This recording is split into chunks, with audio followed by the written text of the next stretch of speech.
Oy. Oy ham sayyorami? Oyga fazogirlar qo'ngani.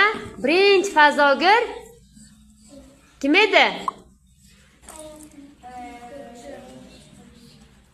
Artur Grigoryan. Eshitganmisizlar? Birinchi oyga qo'yilgan uchuvchi Artur Grigoryan bo'ladi. Eslab qoling. Artur.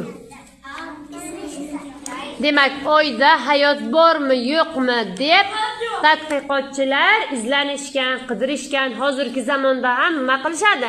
Raketalar uchirib turishadi.